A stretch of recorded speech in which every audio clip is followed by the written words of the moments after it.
Okay,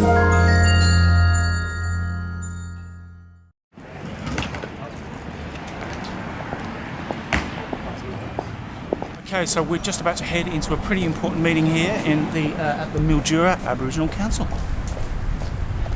Let's go. Organising a nationwide art tour is no simple task, not the least because in order to succeed, Roaming Australia will need the support of big local players. That's why today's meeting is so crucial. Without local government and community support, Roaming Australia might well find itself stuck in Melbourne. And I had a meeting about a week or two ago, and Jill very kindly pulled together a bit of a proposal. Thanks to the tireless work of Australian Art and Culture Federation board member George Fagioli, Mildura's mayor, Glenn Milne, is on hand to chair the meeting. What we're looking to do is to find some way for different cultural groups to meet in a shared space. Yeah. You know, as we live in this magnificent country with all these people from all over the world who all speak different languages and may have different cultural values and traditions. And I guess we kind of taken the idea that if we can get them to meet in an art space where they can kind of see what we all have in common beneath our cultures. And that's kind of really what it's all about from our point of view. We get a canvas or something and we go, okay, do something on here. Make a piece of art. Off you go. You know, and whoever's up for the challenge is up for the challenge. And then it kind of becomes symbolic of that union of cultural traditions and storytelling traditions in the one space. I think it'd be great to do something like that. Maybe get an Indigenous artist to run Gets them involved. Rainbow Serpent and put them with the dragons. Excellent. Yeah, great. Serpents and dragons. That's why you're in the art field there, Jill. You're creative. In fact, Jill, thoughts flowing. Maybe Serpents and Dragons, or The Serpent and the Dragon, could be a kind of title.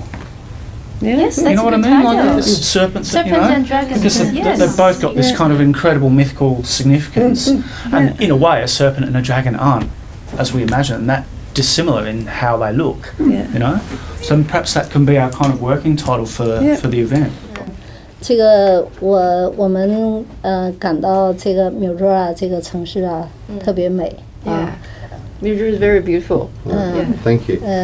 它很自然 very natural. 很淳朴 And how to put it, very sort of unpolluted. Just the way it is. 而且呢也很有文化的味道。And very cultural. We've been to Stefano's and we've been walking up and down. You can sense this culture thing.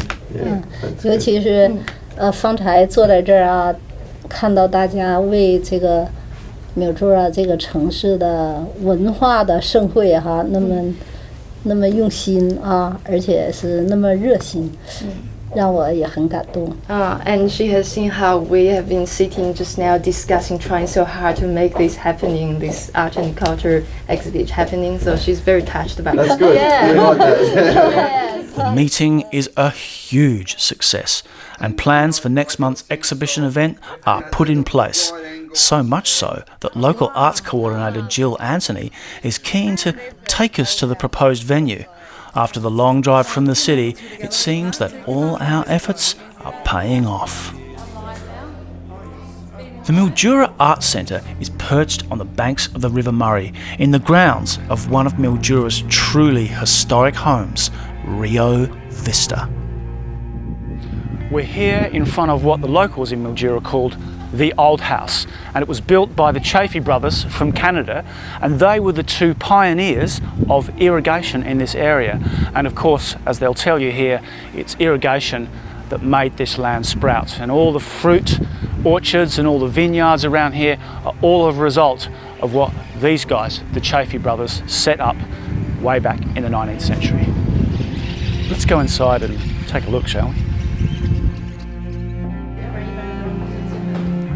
Well, we're here in the original house built by the Chaffey brothers from Canada, who were the guys who set up the irrigation around the area, and this is their magnificent dining room.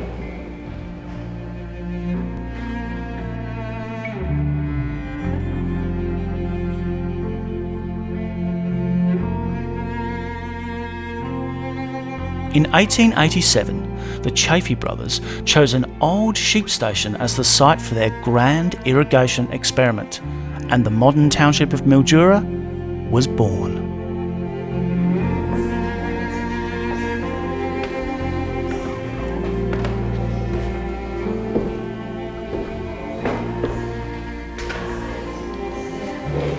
Well, there's some fantastic stained glass windows in this house, some of which represent kind of what happens here in Mildura, and particularly grape growing.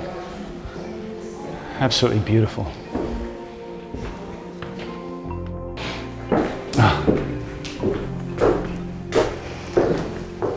Okay, so now here's another piece of, if you like, Victorian domesticity here, because in the days before we could go to the main street and buy whatever clothes we liked, a lot of people, even the wealthy, used to make their own clothes, or at least repair them. This is an incredibly old sewing machine, but what you can feel is how absolutely solid it is. It's incredible. Certainly nothing lightweight and plastic about this little beauty, that's for sure. Well, there's one thing for sure, they certainly built things to last in those days. This is an incredibly solid and fantastic piece of machinery. And I think the thing that really stands out is that no electricity. How about that? No plastic either.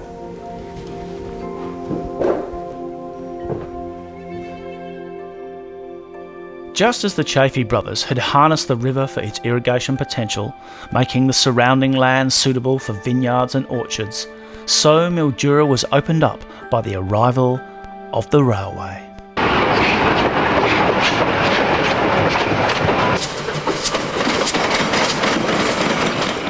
Although road trains and aeroplanes have superseded the locomotive, Mildura's train lines remain as a testament to the history of European commercial expansion into the Australian hinterland.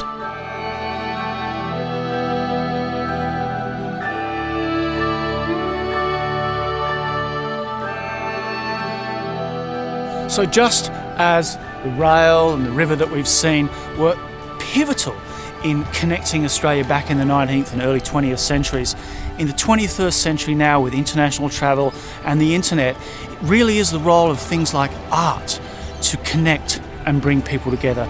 And that is really what the Roaming Australia exhibition is all about. Taking people from different parts of the world, from different cultural perspectives, and bringing them together.